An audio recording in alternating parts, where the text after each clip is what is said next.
देश आज उत्साह और उमंग के साथ कार्य कर रहा है। अयोध्या धाम में आपने देखा होगा 1 महीने में 65 लाख श्रद्धालुओं ने दर्शन किया। 65 लाख श्रद्धालुओं ने। आप लोग कितने लोग आपने से गए अयोध्या? और लोग कितना जाने के इच्छुक हैं अयोध्या?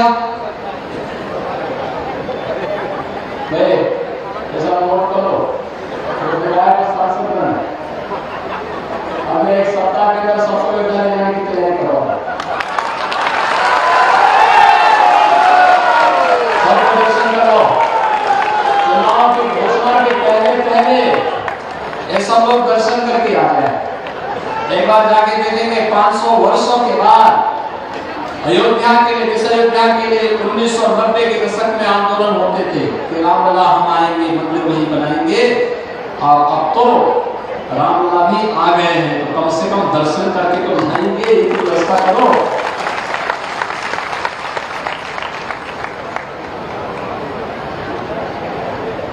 ये कभी नहीं हो पाया था। कोई कल्पना करता था कि अयोध्या में राम मंदिर बन पाएगा, लेकिन आज संभव हुआ है। काशी में बाबा विश्वनाथ धाम इस भव्य रूप में आ पाएगा, पहले कल्पना थी, आज हकीकत है। पहले सोचते भी थे, कोई नारा भी लगाता था तो सरकारें प्रताड़ित करती थी, झूठे मुकदमों में फंसाती थी, लेकिन आज सरकार पहल करके दर्शन करने की व्यवस्था करवा रही है, सुविधा उपलब्ध करवा रही है। और अयोध्या तो पहले गया होगा, आज से 2 साल 3 साल पहले अयोध्या गया होगा, और आज की अयोध्या को देखिए, एक नई अयोध्या के दर्शन होते हैं। एकदम ऐसा लगता है जैसे त्रेता काल की अयोध्या में आ गए हो। ये कार्य तभी संभव हो पाया है जब डबल इंजन की सरकार है, और डबल इंजन की सरकार नहीं होती तो दिक्कतें होगी। तब अन्य सरकारें बैरियर का काम करती है, जातिवादी सरकारें। ये तो न घर की है न घाट की है, क्योंकि जातिवाद के नाम पर केवल और केवल अपने परिवार का कार्य करते हैं। इन्होंने अपने परिवार का, परिवार में भी भाई का, भतीजे का, चाचा का, काका का, उसके अलावा बाहर नहीं, सबके जीवन के साथ लोग खिलवाड़ करते रहे।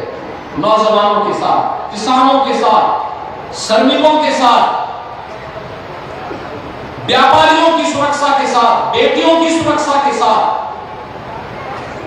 आज आपने देखा होगा डबल इंजन की सरकार है तो श्रमिकों के बच्चों के लिए अटल आवासीय विद्यालय बन रहा है।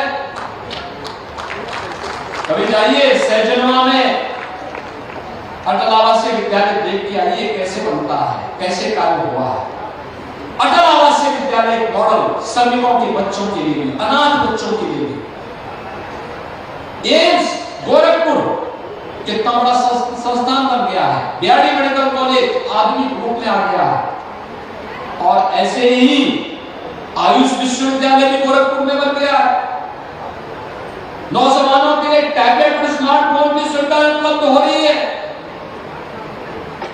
यानी तकनीकी दृष्टि से डिजिटली हमारा युवा सक्षम बन सके, इसके लिए सरकार के स्तर पर जो कदम उठाए जा रहे हैं उसका लाभ न केवल हमारा युवा देगा बल्कि हमारा प्रदेश भी देगा और हमारा देश भी। जैसे देश विकास कर रहा है, हर एक क्षेत्र में हमारा देश आगे बढ़ा है,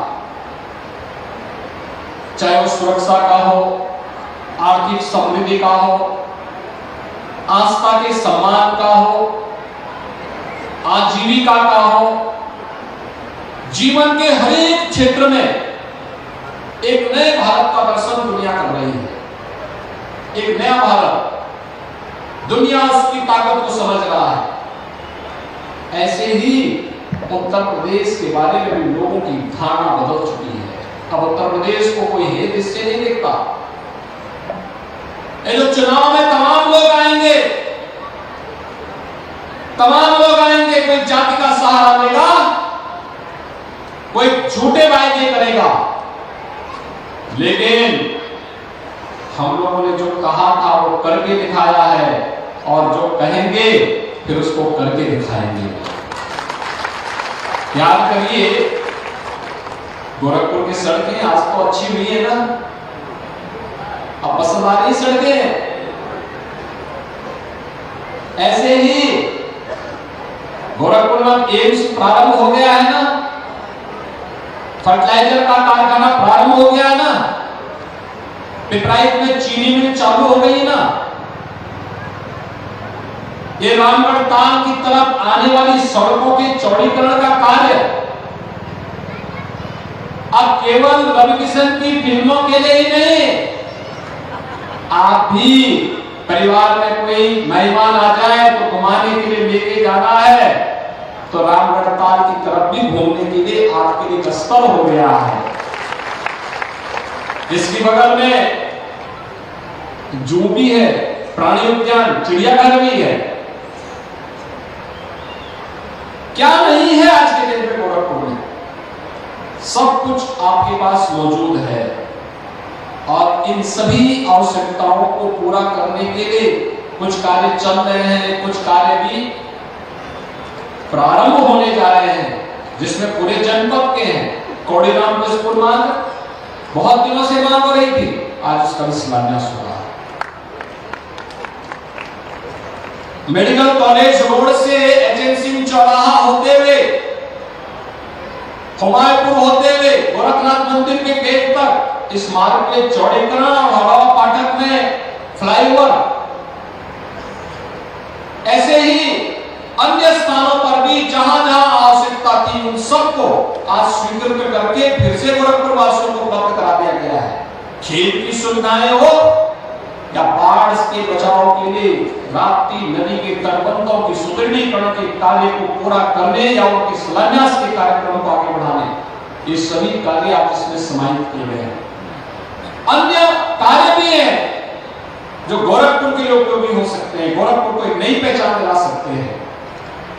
और ये पहचान इसलिए और ये कार्य इसलिए संभव हो पा रहे हैं क्योंकि उत्तर प्रदेश में डबल इंजन की सरकार है। डबल इंजन की सरकार डबल स्पीड के साथ चलती है, उसकी ताकत का एहसास हर एक व्यक्ति को है और उस स्पीड को कहीं बाधित नहीं होने देना है। इसके लिए हम लोगों को प्राण प्राण से जुड़ करके, जैसे 2014 में, जैसे 2017 में, जैसे 2019 में, जैसे 2022 में उत्तर प्रदेश की जनता जनार्दन ने